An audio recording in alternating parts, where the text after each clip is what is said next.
E olha, aqui durante esse terceiro fórum, eu tenho a oportunidade de conversar com pessoas que realmente fazem diferença na pesquisa, na produção e no resultado de campo.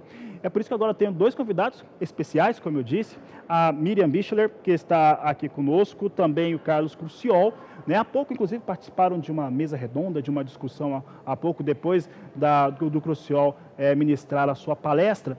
E nós tivemos ali muita participação de público. Eu estava ali, eu acho que eu recebi mais de 100 questionamentos que depois vocês vão ter que responder, tá?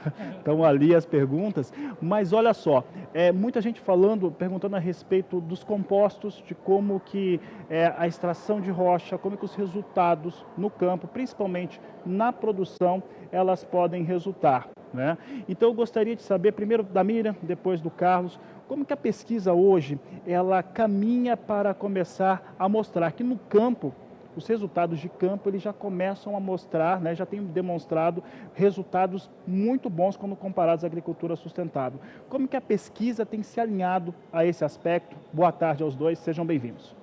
Boa tarde. Tá legal. Boa tarde. O que aconteceu no caso da nossa pesquisa, exatamente, foi que a gente veio de uma necessidade do produtor rural. Então, o que eles nos perguntaram, basicamente, foi o que a gente tentou responder na nossa pesquisa. Então, no campo, a gente já via um aumento de produtividade e aí a gente foi tentar descobrir o porquê que estava acontecendo esse aumento na produtividade. Foi aí que a gente começou a avaliar a microbiologia de solo e a mineralogia, para ver os intemperismos, o intemperismo da rocha que a gente estava avaliando no momento. Carlos, por favor. Foi dessa forma. Existe uma demanda do setor produtivo na região de Lençóis, que já estava usando em pequena escala, mas observando aumentos de produtividade. E aí procurou, né, a universidade para tentar responder o porquê que aquilo estava acontecendo, né? E aí, para a gente fechar, né, tentar explicar isso, nós tivemos que sair da área de atuação nossa, né?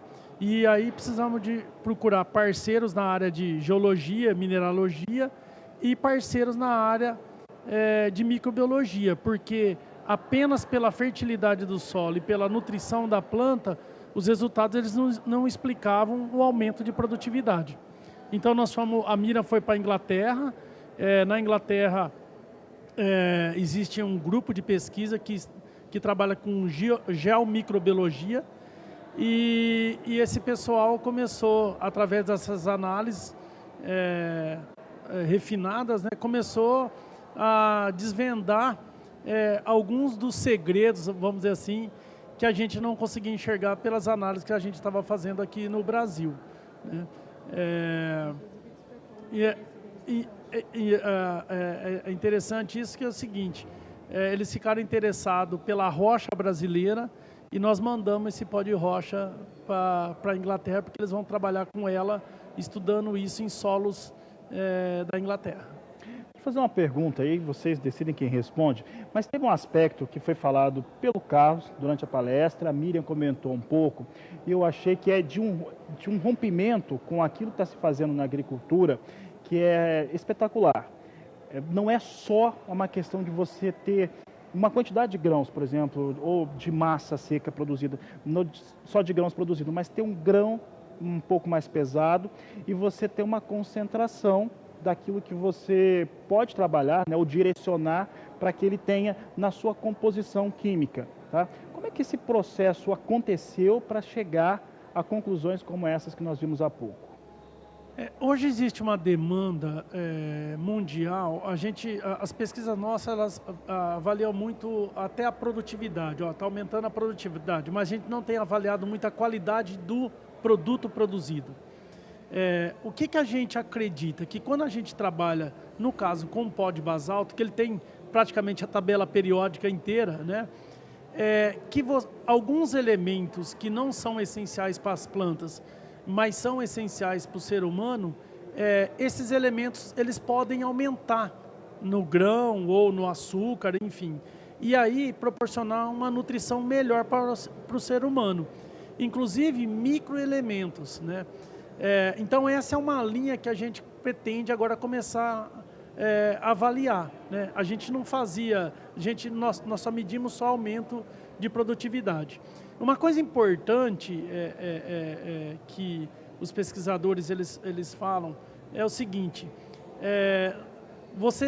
quando que você tem resultado com o pó de basalto, né? No nosso caso, quando você aplica uma rocha num ambiente que a formação rochosa é diferente. Por exemplo, eu estou num solo arenoso, eu não vou aplicar um arenito moído. Eu vou aplicar um basalto, porque existe uma série de elementos que estão faltando na areia. Então, nos solos arenosos, eu vou aplicar basalto. Ou seja, sempre usar um pó de rocha diferente da rocha de formação daquele solo, né? Eu acho que a Miriam pode complementar mais o que eles têm falado sobre isso. Miriam, por favor. Na verdade, o que acontece é que o David Manning, ele faz várias pesquisas, só que as rochas que ele tem disponível na Inglaterra são um pouco diferentes das nossas rochas aqui no Brasil. O que ele tem publicado é que a rocha deve ser de uma composição diferente, uma composição mineralógica diferente do solo em que vai receber essa rocha. Porém, aqui no Brasil, na verdade, na nossa logística, talvez isso não seja possível, porque o que a gente busca é reduzir custo, então o custo do frete, que vai ser o custo, basicamente o custo mais caro, né, digamos assim, do pó de rocha, ele vai estar mais próximo da área que vai ser aplicado. Então, pode ser que coincida com a formação geológica do solo com a da rocha, do lugar que foi extraída a rocha. Porém, a distância em si não é o principal fator em toda essa relação. Na verdade, a gente pode ver, no caso do meu trabalho, por exemplo, teve 2 áreas que a gente trabalhou que eram muito próximas da pedreira em que foi extraído o pó de basalto, e nessas 2 áreas elas tinham era 30 minutos de distância, digamos assim. E a formação geológica era totalmente diferente.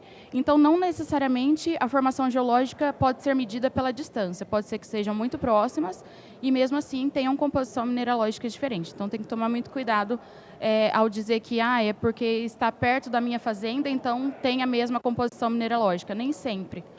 Certo? Não necessariamente. Não necessariamente, exato. Eu conversei com alguns produtores rurais e o produtor rural perguntando e comentando é sempre um aspecto muito interessante sobre a utilização, né, desses elementos, tanto de entender o micro-organismo, de trabalho com a relação do pó de rocha, de se entender a parte biológica do solo. Há quanto que nós estamos de conhecimento disso? O que se tem ainda para pesquisar? Até onde que nós podemos chegar aqui no Brasil com a pesquisa, e vocês têm a experiência internacional, até onde que nós podemos, o que nós podemos saber ainda sobre esses aspectos? A gente pode chegar no infinito, né, na verdade, mas o que a gente tem até agora é relativamente muito pouco do que a gente precisa para a gente sanar as dúvidas sobre isso. A gente tem conhecimento dos micro-organismos, alguns micro-organismos que estão relacionados à rocha, e alguns deles são de interesse agrícola, digamos assim, porque são promotores de crescimento de plantas e são benéficos. O que acontece com o pó de rocha, quando a gente aplica o pó de rocha, ele tem elementos traços, que são elementos que não são essenciais para as plantas, mas são essenciais para o crescimento dos micro-organismos. E por isso o pó de rocha desperta essa ativação, né, dos micro-organismos, porque a gente consegue alimentá-los com esses elementos traço. E, além disso, a planta é muito importante para a eficiência desses micro-organismos, porque ela também tem exudatos, ela exuda algumas substâncias, alguns compostos, que são também fatores de crescimento para esses micro-organismos. Então, digamos assim, funciona como um ciclo. A gente aplica o pó de rocha, que contém esses elementos traço, que alimentam a microbiota do solo. A microbiota consegue proporcionar alguns nutrientes para as plantas, para o crescimento de plantas. Bem nutrida, a planta vai liberar mais exudatos, e exudatos de qualidade, que vão alimentar a microbiota do solo, e assim vai formar um ciclo. Complementando, uma coisa importante que eu vejo é o seguinte, com relação a essas jazidas dessas rochas, né? Nós precisaríamos, no Brasil, de mapear essas jazidas em cada estado, porque é o que a Miriam falou, você pode entrar numa limitação de transporte. Então, mapear essas jazidas. Como que poderia ser mapeado? A Embrapa ela tem isso daí. Nós temos hoje mapeado esses afloramentos rochosos e a base geológica e as características dessas rochas. Então, precisaria de fazer um estudo dessas distribuições no território de cada estado e aí depois entrar o estudo de logística, né, de como distribuir esse material.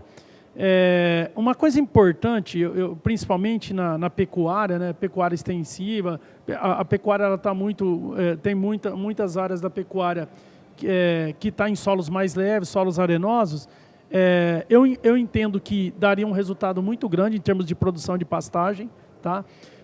Porque, principalmente nessas áreas arenosas, porque eu estaria adicionando um material muito mais rico, com uma diversidade de nutrientes muito maior. E como o predomínio da pastagem brasileira é de braquiárias, do gênero Urocloa hoje, atualmente, né? Era a antiga braquiárias, né? Urocloa. Essas plantas são grandes sinalizadoras da microbiota.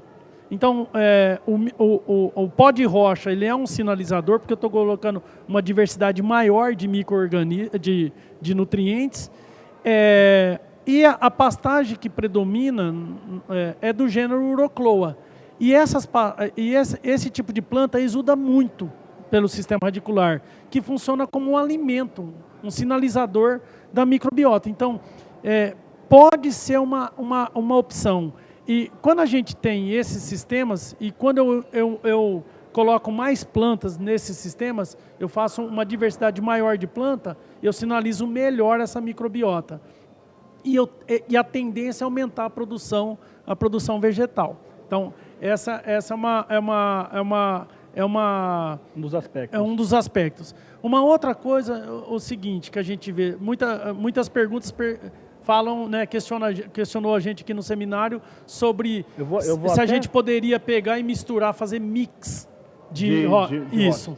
Eu vejo muito assim, principalmente fosfato natural. Quando eu estimulo essa microbiota, uma parte desses micro-organismos, eles fazem o quê? Eles são solubilizadores de fósforo, né? Você tem dentro, o que a gente está entendendo dentro dessa pesquisa é o seguinte, da rocha que nós usamos, uma parte desses micro-organismos, eles estão envolvidos no ciclo do fósforo. E eles podem solubilizar fósforo e tornar isso disponível para pastagem. E o grande limitador de produção de forragem, um dos grandes limitadores, ou o mais hoje no Brasil, é fósforo. Então, as jazidas de fósforo, vamos pegar aqui no Mato Grosso do Sul, eu poderia usar melhor esse material, sem industrialização, às vezes, combinando nessas áreas arenosas pó de basalto com o fosfato natural da região. Isso reduziria o custo e melhoraria a eficiência de produção da pecuária. São todas possibilidades, a gente acredita nisso em cima dos resultados que nós tivemos, mas nós precisamos de testar mais isso, né? Tá certo. Carlos, é interessantíssimo. Fernando Ferraz enviou, pecuarista em Sinop, no Mato Grosso, enviou uma mensagem aqui pelo Facebook, ele estava dizendo o seguinte, que os 2 filhos estão aqui no fórum, mandaram a pergunta para você, inclusive, questionando a respeito da pastagem, e eu queria que o Carlos acabou de responder, não sabia da pergunta, agora que eu estou encaminhando, mas acho que respondeu muito bem essa questão da utilização do pó de rocha e em áreas de pastagem, como que isso aponta, né, para resultados e para onde que segue o trabalho. Fazer a última pergunta agora para os dois dessa entrevista, a gente podia falar muito sobre o assunto ainda, mas eu gostaria de encerrar agora a entrevista no entendimento dos pesquisadores, de quem está na pesquisa, de como que esse material, o que vocês têm trabalhado, como é que ele está chegando ao produtor rural, tanto no aspecto da qualidade da informação, quanto também no tempo da informação, de quando vocês pesquisaram para a chegada na aplicação no campo. Olha, esse é um assunto, né? Essa é uma tecnologia que vem crescendo muito no Brasil. Vem crescendo, esse assunto está, a todo momento, aflora esse assunto. É um assunto muito falado, que tem aumentado, mas nós temos pouco embasamento científico ainda no Brasil. Nós precisamos de mais instituições, mais pesquisadores para tentar entender, né? A gente tem que desmistificar, né? E posicionar, nós, no caso, os pesquisadores, posicionar na posição de pesquisador, sem viés nem para um lado nem para o outro, sem paixão, né? E desenvolver, às vezes, metodologias para analisar o porquê desses aumentos. Esse é um ponto. Me desculpem, né? Tivemos um problema no nosso sinal, mas está tudo restabelecido. Eu vou voltar aqui com a pergunta para a Miriam, para o Carlos, pesquisadores estão falando a respeito desse assunto que é tão importante para a agricultura sustentável. Eu vou voltar aqui, refazer a pergunta, Carlos e Miriam, em relação ao que está sendo pesquisado, trabalhado por vocês e por seus colegas na academia, em relação à chegada dessas informações para o produtor rural, tanto em qualidade, que é um aspecto importante, a qualidade da informação e o tempo dessa informação. Carlos, por favor, primeiro. Bom, esse é um primeiro trabalho, né, que a gente vem fazendo. Nós começamos agora com a utilização do pó de basalto na produção de grãos, né? É um assunto que tem crescido muito, mas tem pouca ciência ainda no Brasil, né? Então, essa é uma necessidade muito grande e eu vejo que a tendência é aumentar para responder os porquês, né? Eu comentei o seguinte, sem paixão, né? Sem viés, desenvolver metodologias e mostrar o porquê que o agricultor está tendo aumento de produtividade na maioria das situações, usando teoricamente o que a ciência entende com um material que tem baixa disponibilidade de nutrientes. O outro ponto que então a tendência é crescer as pesquisas no Brasil, né? A gente tem transferido já o que nós fizemos, nós temos passado para os agricultores, com todas as ressalvas necessárias, mas mostrando que a tecnologia ela dá resultado. Por outro lado, o que acontece, como é um assunto que está borbulhando, está crescendo muito hoje no Brasil, o agricultor tem que tomar cuidado muito com os aproveitadores, né? Eu acho que isso é fundamental. O nosso entender, esse material, o pó de rocha, ele só vai funcionar se ele for finamente moído, né? Existem alguns critérios em termos de tamanho de partícula, mas tem que ser finamente moído. E eu já recebi relatos na universidade de agricultor, né, perguntando que tem um fornecedor que está fornecendo um material em pedriscos, em pequenas partículas, mais grosseiras. Isso daí, no nosso entender, ele vai muito tempo para ele dar resultado, porque isso daí vai ter que ser moído, né, intemperizado. E o que a gente entende pelo pouco conhecimento que nós temos, é que isso daí não vai funcionar.